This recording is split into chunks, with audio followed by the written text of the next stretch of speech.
Hi hello ನಮಸ್ಕಾರ friends. ಹೇಗಿದ್ದೀರಾ? ಚೆನ್ನಾಗಿರ್ತೀರಾ ಅಂತ ನಾನು ಭಾವಿಸ್ತೇನೆ. ಹಾಗೆ ನಾನು ಸಹ ಚೆನ್ನಾಗಿದ್ದೀನಿ. ಇವತ್ತು ಪೆಪ್ಪರ್ ಚಿಕನ್ ಗ್ರೇವಿನ ಹೇಗೆ ಮಾಡೋದಂತ ತೋರಿಸ್ತಾ ಇದ್ದೀನಿ ಈ ವಿಡಿಯೋದಲ್ಲಿ. ಬನ್ನಿ ಹಾಗಾದ್ರೆ ಮಾಡೋಣ. 1 kg ಚಿಕನ್ ಇದೆ, ಬೋನ್ಲೆಸ್ ಚಿಕನ್ ಇದು. 1 ಈರುಳ್ಳಿ, ಹಾಗೆ 4 ಹಸಿಮೆಣಸಿನಕಾಯಿ, ಸ್ವಲ್ಪ ಕರಿಬೇವು, 1 ಸ್ಪೂನಷ್ಟು ಅಲ್ಲ ಬೆಳ್ಳುಳ್ಳಿ ಪೇಸ್ಟು, 1 ಟೊಮೆಟೊ, ಹಾಗೆ ಅರಿಶಿಣ, ಪೆಪ್ಪರ್ ಪುಡಿ, ಉಪ್ಪು, ಎಣ್ಣೆ, ಹಾಗೆ ಕಾರ್ನ್‌ಫ್ಲವರ್ ಹಿಟ್ಟು, ಸ್ವಲ್ಪ ಸೋಯಾ ಸಾಸು 1 ಸ್ಪೂನಷ್ಟು ತಗೊಳ್ಳಿ. ಈಗ ಮಾಡೋಣ ಬನ್ನಿ. ಪ್ಯಾನ್ ಈಗ ಕಾದಿದೆ, ಅದಕ್ಕೆ ನಾನು ಆಯಿಲ್ ಹಾಕ್ತಾ ಇದ್ದೀನಿ ನೋಡಿ. ನಿಮ್ಗೆ ಬೇಕಾದ್ರೆ ತುಪ್ಪ ಕೂಡ ಹಾಕೋಬಹುದು. ಕರಿಬೇವು ಹಾಕಿ ಹಸಿರು ಮೆಣಸಿನಕಾಯಿಯನ್ನು ಹಾಕ್ಕೊಳ್ಳಿ ಮೊದಲಿಗೆ. ಅದು ಸಹ ಚೆನ್ನಾಗಿ ಎಣ್ಣೆಯಲ್ಲಿ ಬಾಡಲಿ. ನಂತರದಲ್ಲಿ ನಾವು ಈರುಳ್ಳಿನ ಸೇರಿಸ್ಕೊಳ್ಳೋಣ. ಅದು ಸಹ ಬ್ರೌನ್ ಕಲರಲ್ಲಿ ಬರಬೇಕು. ಆ ರೀತಿ ಚೆನ್ನಾಗಿ ಫ್ರೈ ಮಾಡ್ಕೊಳ್ಳಿ. ಸಣ್ಣದಾಗಿ ಹೆಚ್ಚಿರುವಂತಹ ಟೊಮೊಟೊ ಸಹ ಇದಕ್ಕೆ ಸೇರಿಸ್ಬಿಟ್ಟು ಅದು ಸಹ ಚೆನ್ನಾಗಿ ಎಣ್ಣೆಯಲ್ಲಿ ಫ್ರೈ ಮಾಡ್ಕೊಳ್ಳಿ. 1 ಚಿಟಿಕೆ ಉಪ್ಪನ್ನು ಸೇರಿಸ್ಬಿಟ್ಟು ಚೆನ್ನಾಗಿ ಇದಕ್ಕೆ ಫ್ರೈ ಮಾಡಿಕೊಂಡ್ರೆ ಈಸಿಯಾಗಿ ಟೊಮೊಟೊ ಸ್ಮ್ಯಾಶ್ ಆಗುತ್ತೆ ನೋಡಿ. ಇದೇ ಟೈಮಲ್ಲಿ ನಾವು 1 ಚಮಚದಷ್ಟು ಅಲ್ಲ ಬೆಳ್ಳುಳ್ಳಿ ಪೇಸ್ಟನ್ನು ಹಾಕೋಣ. ಹಾಗೆ ಅರಿಶಿಣವನ್ನು ಹಾಕೋಣ.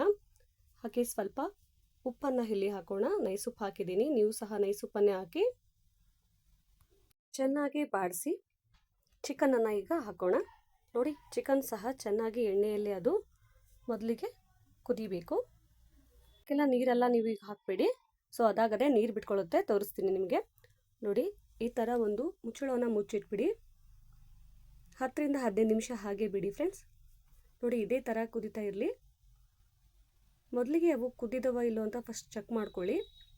ನೋಡಿ, ಈಗ ಅದಾಗದೆ ನೀರು ಬಿಟ್ಟಿದೆ, ನಾನು ಯಾವ ನೀರನ್ನು ಹಾಕಿಲ್ಲ. ನೋಡಿ, ಇಷ್ಟು ಗ್ರೇವಿಗೆ ನಮಗೆ ಬೇಕಾಗುತ್ತೆ. ಸೋಯಾ ಸಾಸನ್ನು ಇಲ್ಲಿ ಹಾಕೋಣ.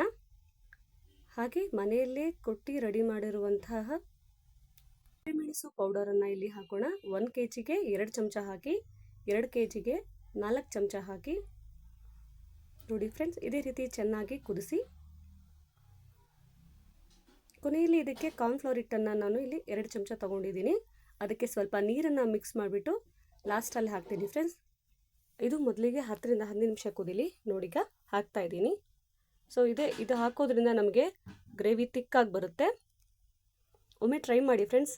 ನೀವು ಯಾರು ಮನೆಯಲ್ಲಿ ಮಾಡಿಲ್ವ ಅಂದರೆ ಒಮ್ಮೆ ಈ ರೆಸಿಪಿನ ಟ್ರೈ ಮಾಡಿ.